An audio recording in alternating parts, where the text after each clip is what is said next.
Om Shanti. Bienvenue sur la chaîne Ashram. Dans cette série de vidéos, on va étudier toutes les différentes facettes de ce qu'on appelle la sadhana. Je vous explique ce que c'est que la sadhana, le samsara et toutes les clés pour pouvoir mettre en place une sadhana. Dans cette vidéo, nous allons voir ce que c'est que le yoga. Le yoga est très connu désormais.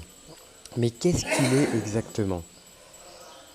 La pratique du yoga n'inclut pas seulement les asanas et les exercices de respiration.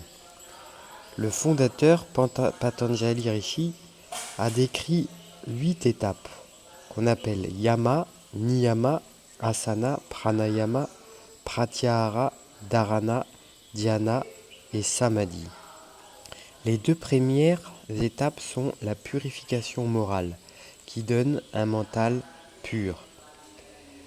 Les yamas consistent dans la non-violence, la vérité, le fait de ne pas voler, le fait d'être célibataire et le fait de ne pas posséder plus que ce qu'on a besoin. Les niyamas sont la propreté, le contentement, l'austérité, l'étude de soi-même et la dévotion envers Dieu. La 3e étape sont les asanas, c'est-à-dire la pratique des postures. Il y a 84 asanas importantes qui sont pratiquées pour nettoyer et calmer le corps. La 4e étape est le pranayama, ou les exercices de respiration rythmique, qui aident l'entraînement du mental à se concentrer. Il a aussi de nombreux bénéfices pour la santé. Ensuite, l'étape suivante est pratyahara, qui signifie retirer les sens pour ne plus les engager vers l'extérieur.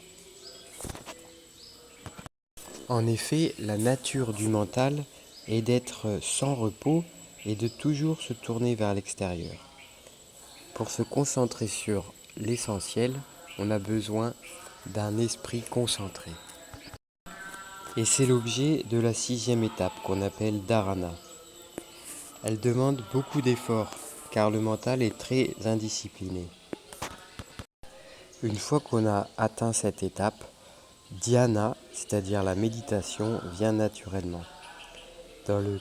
C'est un état dans lequel le mental reste de façon ininterrompue concentré sur l'essentiel. La dernière étape, samadhi, est l'expérience de la béatitude divine. Si vous voulez plus de renseignements sur la pratique du yoga, n'hésitez pas à me contacter ou à regarder plus de vidéos sur la chaîne Ashram.